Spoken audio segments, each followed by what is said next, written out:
अच्छा, तो जिस तरह हमने बात की थी पहली वीडियो में introduction of acid and base की, अब नेक्स्ट वीडियो में हम चलते हैं नेक्स्ट कंसेप्ट की तरफ, जो एसिड एंड बेस का पहला कंसेप्ट है, जिसको हम कहते हैं Arrhenius concept of acid and bases. तो अर्हीनियस के बारे में ये है कि अर्हीनियस एक स्वीडिश केमिस्ट है और इसने इस कंसेप्ट को प्रेजेंट किया था 1884 में। तो 1884 में इस कंसेप्ट को प्रेजेंट किया। इस कंसेप्ट के और भी नाम है। इस कंसेप्ट को हम कह सकते हैं कि ये सिंपल कंसेप्ट है, सिंपल कंसेप्ट। दूसरा, इस कंसेप्ट को हम कहते हैं, ये क्लासिकल कंसेप्ट भी कहा जाता है इस कंसेप्ट को।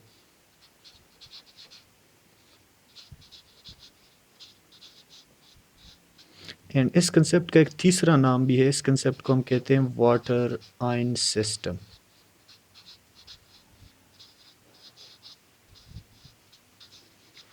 तो ये तीन नाम आ जाते हैं इस कंसेप्ट के, simple concept, classical concept and water ion system.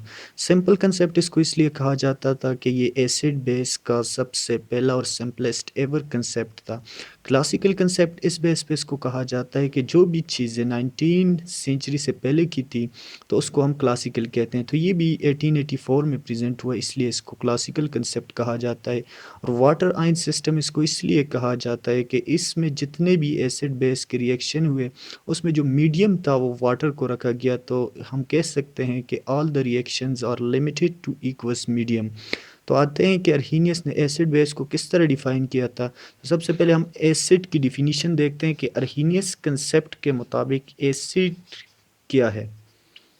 अर्हीनियस ने कहा था कि एसिड आपके पास ऐसा सब्सटेंस होगा जिसके अंदर हाइड्रोजन मौजूद होगा और जो प्रोटॉन देने की एबिलिटी रखता होगा। तो हम कहेंगे कि the substance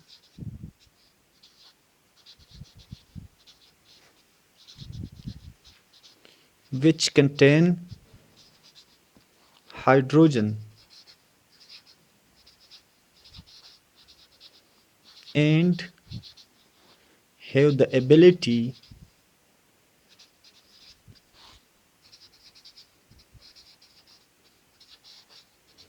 to give H positive ion in water। तो जिस तरह हमने बात की थी कि इसको वाटर आयन सिस्टम कहा जाता है, इसलिए इस डिफिनीशन में अर्हीनियस ने क्या कहा कि के पास एसिड ऐसा सब्सटेंस होगा जो वाटर में जब आयोनाइज होगा तो वो एच आयन देगा। जिस तरह एग्जांपल में हमारे पास आ जाता है HCl, इसको हम हाइड्रोक्लोरिक एसिड कहते हैं, CH3COOH, एसिटिक एसिड। अब ये दो सब्सटेंस आपके पास ऐसे हैं कि जब इनको हम वाटर में डिज़ोल्व करते हैं तो ये एच आयन देते हैं, एच आयन या H3O आयन। HCl की बात जब हम करते हैं, HCl, यहाँ पे हम मीडियम ले लेते हैं वाटर, तो ये H positive plus Cl negative. इसी तरह जब हम एसिटिक एसिड की बात करते हैं तो एसिटिक एसिड भी जब डिज़ोल्व होता है वाटर के अंदर तो ये भी H पॉजिटिव आयन देता है, CH3COOH,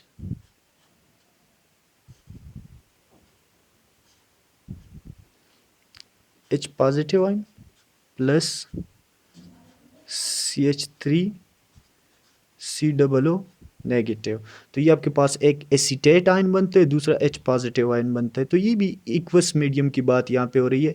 इसी तरह एक और एसिड की जब हम बात करते हैं, H2SO4, जिसको हम कहते हैं सल्फ्यूरिक एसिड जी, ये भी जब वाटर के अंदर आयोनाइज होगा तो ये भी H positive ion plus HSO4 negative.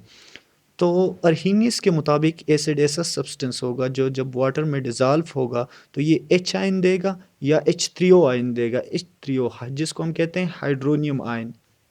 इसको हम इस तरह रिप्रेजेंट कर सकते हैं H3O आयन को। तो ये एसिड की डिफिनीशन थी अर्हीनियस कंसेप्ट के मुताबिक। इसी तरह हम बेस को किस तरह डिफाइन करेंगे अर्हीनियस कंसेप्ट के मुताबिक।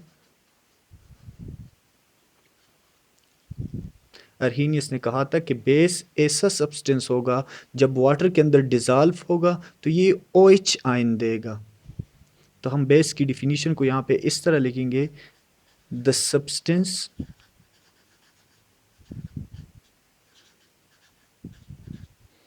which contain hydroxyl group and give OH ion in water। तो ये बेस की डिफिनीशन आ जाती है अरहीनियस कंसेप्ट के मुताबिक। इसकी अगर हम एग्जांपल ले लेते हैं तो हमारे पास सोडियम हाइड्रोक्साइड NaOH,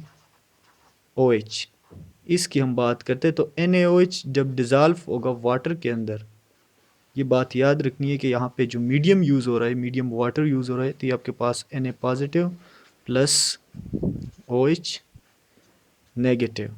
इसी तरह अगर हम बात कर देते हैं LiOH की, लिथियम हाइड्रोक्साइड की, तो ये भी जब वाटर के अंदर डिज़ाल्व हो रहा है तो ये Li positive plus OH negative.